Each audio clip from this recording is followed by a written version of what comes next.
Hello and welcome always to Cushy TV, the straight talking YouTube channel where my specialist subjects are boxing, golf, and I also interview people of all other interest.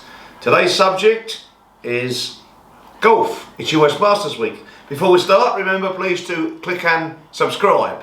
Now, welcome with me today. We're going to have run through the Masters to see our fancies and a briefing on the weather and the news on Tiger and so on. But welcome in the studio today with me is my eldest son. He's a world ranked amateur golfer. He won 7 men's opens in 2016. He partnered me to win the European Father-Son Championship. So he can play a bit and hopefully he might give us some insight on his picks and fancies. And to my right hand side is my middle son, Joe. He's under 16s. In fact, it's his birthday today. Happy birthday, Joe. Happy birthday, Joe. He's under 16s county player. So come on, best county in the world. Show us the badge. Get that badge up there. So he's got the county shirt on, the Middlesex. So we're going to sit back. We've got a gin and tonic. Joe's not old enough to drink, certainly not in my presence. And Ryman's got a gin and tonic. And we're going to have a little bit on the US Masters. Cheers, and let's sit back and talk a bit. On Monday, I did predict that Tiger Woods would play. I didn't actually predict it. I got some inside information before the world was waiting and deliberating. So I've had a good start to the US Masters. I had some information from my friend in the US, somebody I met at the Open Championship, a fellow journalist, and he actually told me that Tiger would be playing. And he is. So that just adds to the fun. So I'm going to flick over and I'm going to start with the boys. Let's start with the weather first, Rymer and Joe. Rain Tuesday and Wednesday, which should be softening the course, yeah?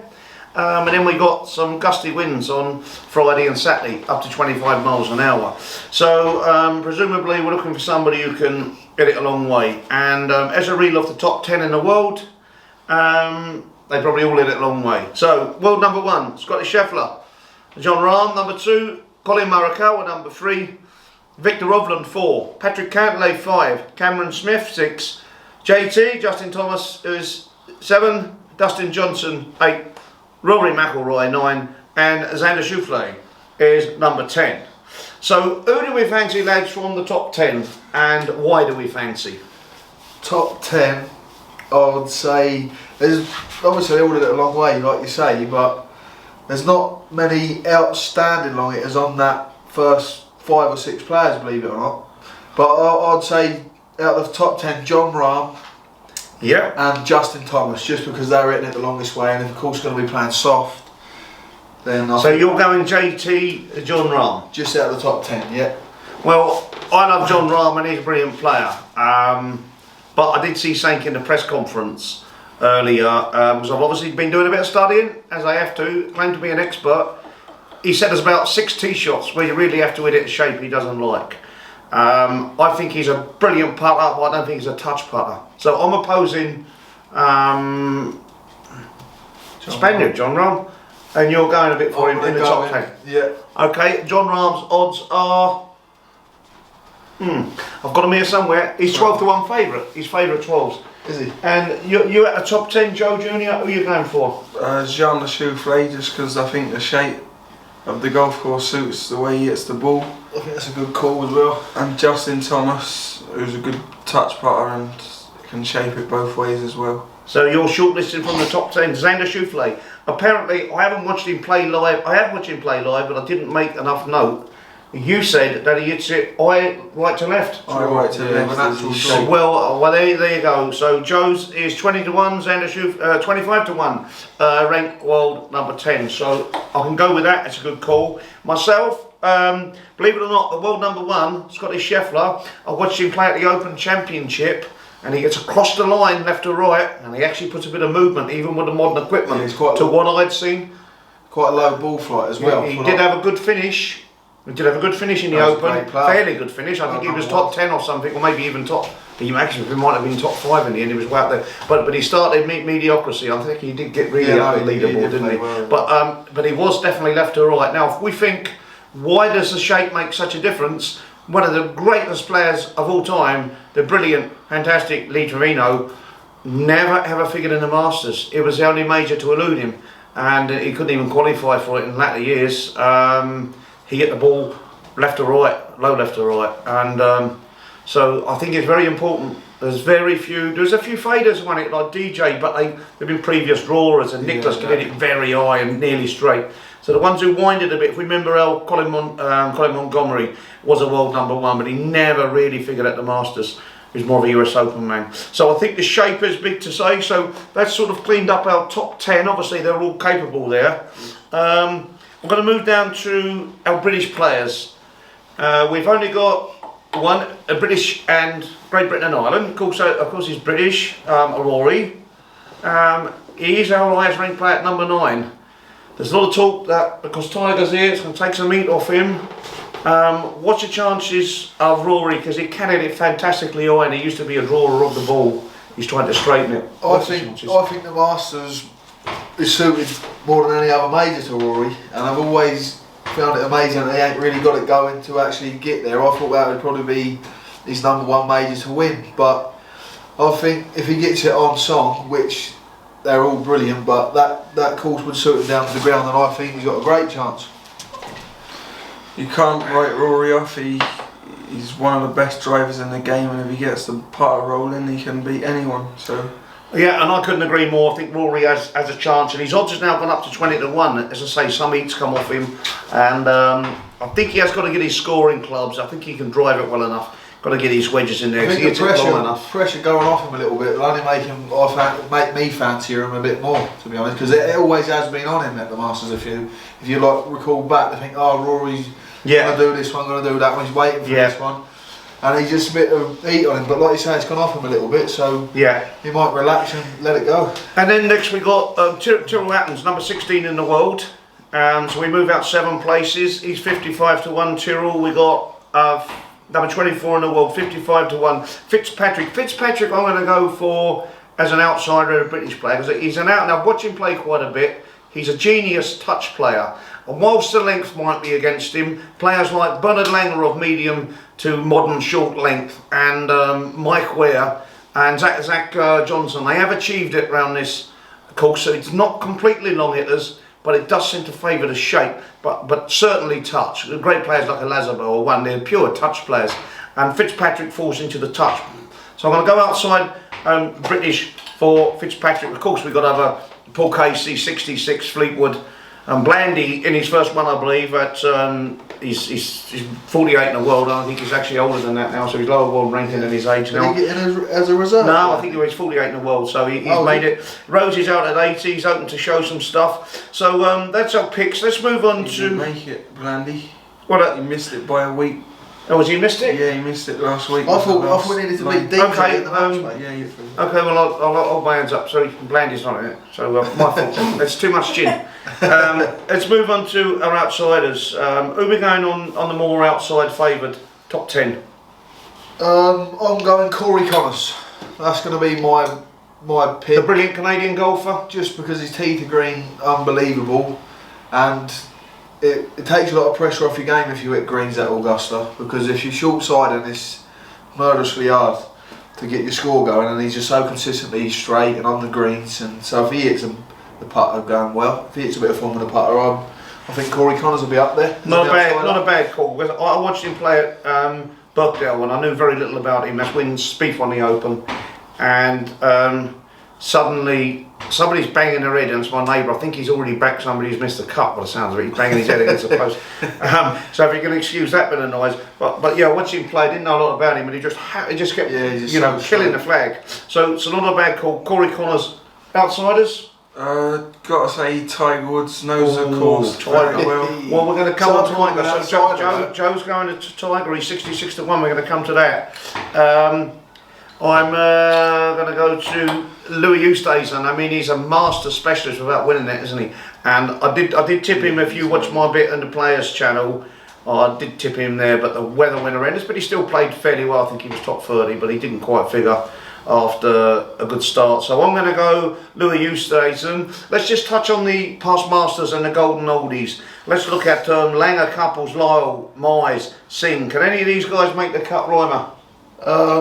Bernard Langer, I'd say he can definitely make the cut, because he just still plays as good as ever, and he demands a lot from himself as a great golf player. But all of them players, they wouldn't be teeing it up if they didn't think they could just turn up to make the numbers up, and they've got the fighting spirit inside of them, and they've won it before. So, well, of course, I think they can all make the cut on their day. you have played with a US Masters champion. I have. I've played with Sandy Lyle. Somewhere we got a picture of you playing with the brilliant, great. Just looked at it. Sandy Lyle. Right over there. It's here somewhere in the studio. So Reimer's actually played with Sandy, Sandy. He won the World Hickory Championship, and you were the World Amateur Champion. Yeah. So Reimer's also a World Champion, Amateur Champion with the Hickories, and he played with the great, brilliant Sandy Lyle. Yeah, and what a nice man. Soft spot for Sandy because he was such a lovely guy. Me being really nervous, he like sort of took me under his wing, made me feel comfortable. So like Sandy, I've got to give a little 50p each If you're way watching on it, Sandy, 50p each way, it's a into one. But we had a bit of breakfast with Sandy he's top at the Sunnydale Foursomes in the Sunnydale Golf Club. Lovely man, Yeah. Sandy. Joe, any of the golden oldies for you? I think they can all make it if they play well, but the conditions ain't suiting them too much. It's wet, and it'd be a lot better if it was dry, but of course they can all play good enough to make it. Well, I think Joe's right. I think back in the day they were good, obviously good enough to win it because they have won it. So that's stating the obvious. But these players now need to play well to make the cut. But Bernard Langer is my golfing idol, and I'm going to have a couple of bob as 1,000 to 1 Bernards. If it's soft, I think you'll struggle to make the cut. I think the gust and the wind blow, don't worry, Bernard. But if it's soft a bit too much, he might struggle. But you never know, the weather could get it right. The gusty winds could dry it out a little bit. So go a little bit. I'm going to have my famous little couple of bob on Bernard at 1,000 to 1. And now let's move on to Woods, and can't forget last year's champion, Aditya Matsuyama. Yeah. So both injured, obviously car crash with Tiger.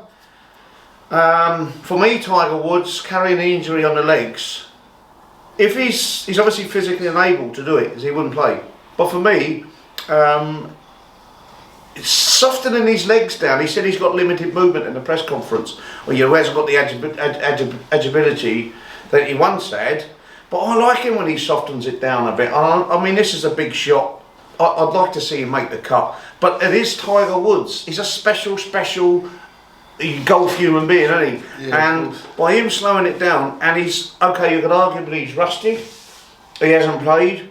But, come on, it's Tiger Woods. He's been there for 2 weeks with Charlie and JT. Exactly.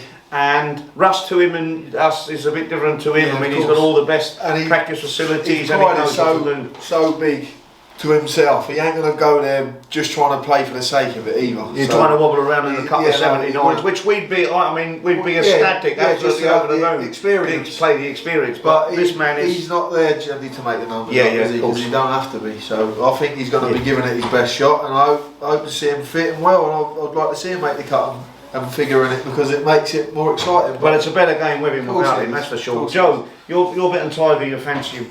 Yeah, I think he knows the course so well. He wouldn't turn up there if he didn't think he could. If he didn't think he could win, he wouldn't be there. So I think he can definitely win. Good. And Matsuyama, last year's champion, the brilliant paused swing Japanese superstar. He's been out, I think, about 6 weeks with a neck injury. So, I mean, I when I was a professional, I had 7 months of trying to play through a trapped nerve in my neck. And eventually, thank God, I got it sorted. But I was initially blaming my swing and my coordination. Of just out of sync. I don't know if he's fully fit. Even if he's fully fit, he's had 6 weeks out. Unlike Tiger, I don't think he's got the experience to give up that rust. But he is a world superstar. Let's hope that he's fit enough. Yeah, of course. Could he defend? Not many do it, but could he do it? Could he do something like Nick Faldo did back to Like you back? say, being 6 weeks out, he's an unbelievable player, Matsuyama. But having 6 weeks out, you don't just lose and doubt your physical state. It's your mindset, and your sharpness is massive. Your bit of rust is 1 or 2 shots around is unbelievably big in a tournament like 72 holes. Accumulates to a lot, and it's only fractions. But I'd like to see him play well. He's got the capabilities of winning it. He's won it last year. But I'd give him a lot better chance if he was fully fit. So For sure. I'm not backing him. I think his odds 45 reflect that. Yeah. Joe, Matsuyama. I think same as really. He hasn't fit and hasn't been playing. Russ, there's a lot in golf, but he's already won it. He knows how to get over the line there, so you never know. Yeah, no, of course. Yeah. Okay, before we sign off, so let's just reiterate. At the top end of the field, in the top 10, you're going Xander Schauffele. Yeah, as your top of pick, you're going John Rahm. Yeah. For me, I stuck in there with. Actually, I'm going to go Rory in the top 10. My outside pick is going to be Louis Oosthuizen, 45. You're going Corey Connors. You're going Tiger. I'm going. Oldie Woldy Langer for a fun bet, and there is a senior section, so I don't know what the odds is there. But just like my neighbour, before we sign off, we have 2 pivotal holes to speak of here, and we've all agreed on the pivotal holes. I mean, example, the 11th hole is a very tough hole with water left, but players tend to bow out right and make where they sort of go, if I hit it straight or pull it a bit, I'm going to make birdie, par, I'd leak it a bit, I'm going to make bogey.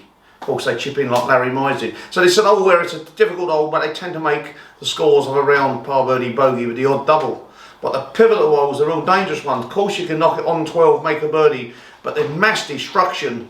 I think Tom Weiskopf racked up a 13. But if we could have a look at some footage of more recent years of the brilliant Italian Francesco and Molinari leading, hit the water on 12.